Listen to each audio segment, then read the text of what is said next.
They say a stranger's touch can reshape your fate, but hers didn't just reshape mine, it uncovered it. It was 11:47 p.m. A chill in the air, the street deserted.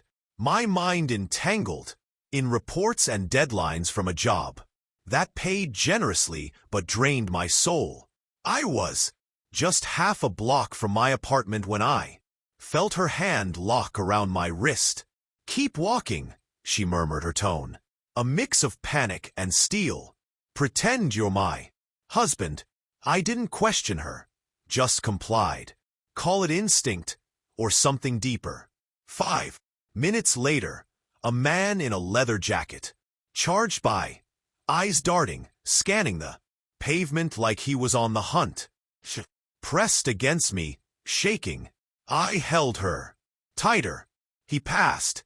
She sighed. But this isn't a story about rescuing her. It's about how she rescued me, without ever knowing it. Back then, I believed I had everything.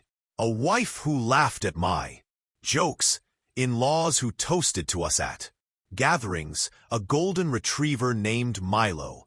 We lived in a cozy 3-bedroom colonial, with a mailbox that still bore both our names, Julia and Daniel. People called us that couple, the one who made it look effortless.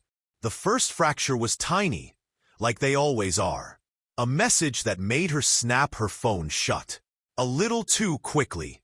A duplicate gym charge, one under her name, one under his.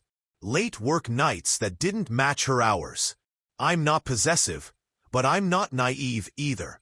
I started observing quietly, not out of paranoia, but precision.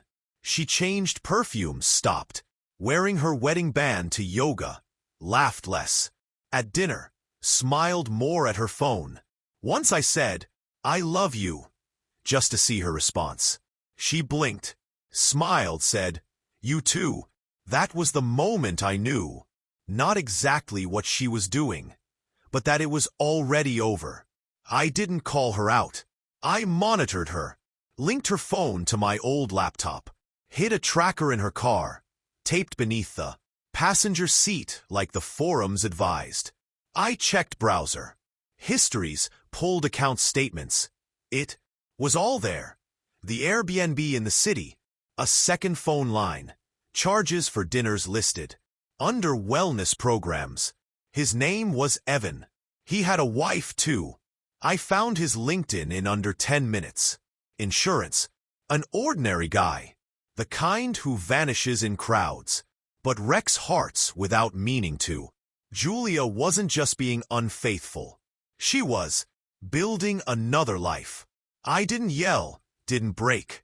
I adapted, shifted money into solo accounts, silently sold off the stocks I'd gifted her, archived every message, every call.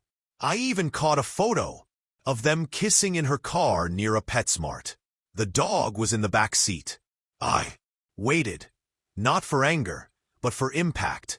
Christmas Eve, her parents' home, fire crackling, wine flowing, laughter like icing on the night. Julia glowed in a red dress, holding her glass like royalty. Evan was there, too, with his wife. Neighbors, they said. Perfect. I rose, tapped my glass. Before we unwrap presents, I said, I have a gift of my own. Smiles everywhere. Julia beamed, expecting something elegant. I reached into my coat, pulled out a small black remote, and hit play. Home video, I said. The screen lit up. Not family footage, no. First grainy, then clear. Her car, the Airbnb. Her giggling in lingerie with Evan. Gasps. Aunt Carol dropped her wine. Evan's wife stood stiff, then broke into sobs. Julia didn't bolt, didn't explain. She just looked at me, and for the first time in years, truly saw me. The aftermath was swift. Evan got slapped before the second clip ended. Julia's dad told her to leave the house.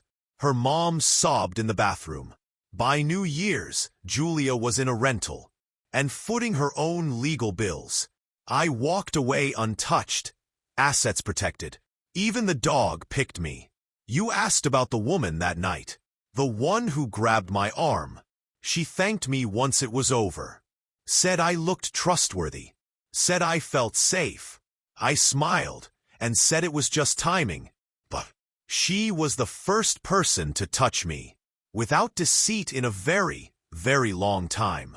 And in those 5 minutes, I saw what desperation truly looked like. It looked a lot like me. Before I woke up, they say betrayal is a craft, but so is vengeance. One paints in shadows, the other frames the truth. I don't hate Julia. I get her. Some people flee from their lives. I just made sure she couldn't escape what she destroyed. Now I walk home alone, but I don't look over my shoulder anymore, because the night she grabbed my arm was the night I let everything else go. Share this story if you believe in quiet courage and the strength it takes to walk away with your pride untouched.